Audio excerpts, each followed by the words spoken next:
of Cambridge has spoken about the pressure of working as an air ambulance pilot and the strain it placed on his mental health. In a BBC documentary, he says he was left with the feeling that death is always around the corner. Prince William also said that losing his mother, Diana, Princess of Wales, when he was a teenager, was a pain like no other. Andy Moore reports. We've got to relax a little bit and be able to talk about emotions because we're not robots. In the documentary called A Royal Team Talk, Prince William sits in a changing room and discusses mental health issues with stars of the footballing world who have all come under pressure in their careers. He speaks candidly about the enormous grief he suffered when his mother, Princess Diana, died in a car crash in 1997. He was just 15. I think when you are bereaved at a very young age, anytime really, but particularly at a young age, I can resonate closely to that. You feel pain like no other pain. And you know that in your life, it's going to be very difficult to come across something that's going to be even worse pain than that.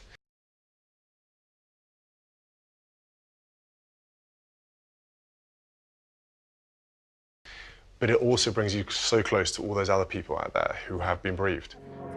He also speaks about the stress of his former job as an air ambulance pilot. He said he sometimes found it very difficult to deal with his feelings.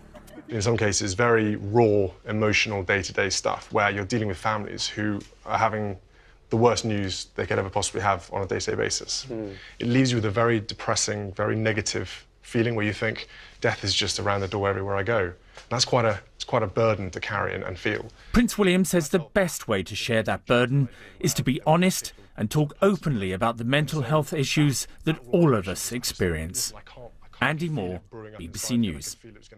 Well, let's talk more about Prince William's campaign to open up the conversation on mental health. With me is Victoria Hornby, Chief Executive of Shout, the new 24-hour, 7-day-a-week crisis text service, which has been launched by their Royal Highnesses last week. Legacy of their Heads Together campaign. Victoria, let's talk a bit first about the interview, which is broadcast tomorrow.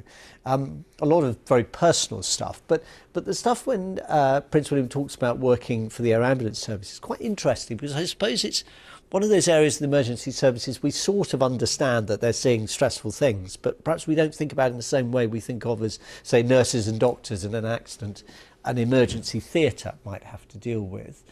But he was talking there about the importance of actually talking about and also being aware yourself of the problems that can arise. Absolutely, and I think without a doubt reaching out for help is absolutely the first thing to do. I think so many people do very traumatic jobs which require them to put other people first, and particularly our first responder community across the board. They are running into things that other people would run away from, and I think it is incredibly important that we recognise that could have a tremendous impact on people's mental health, and make sure that we're all there to support people in those moments. How has it changed? I mean, in terms of how the professions, from your experience working in the mental health field, kind of address these issues?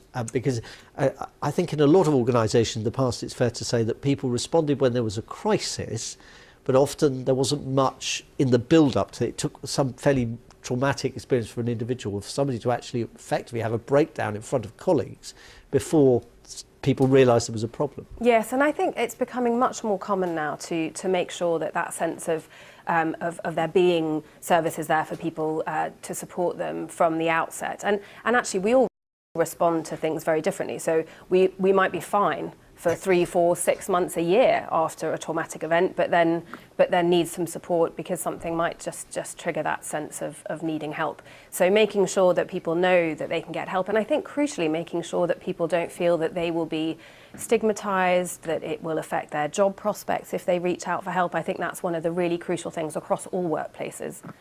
Duke of Dutch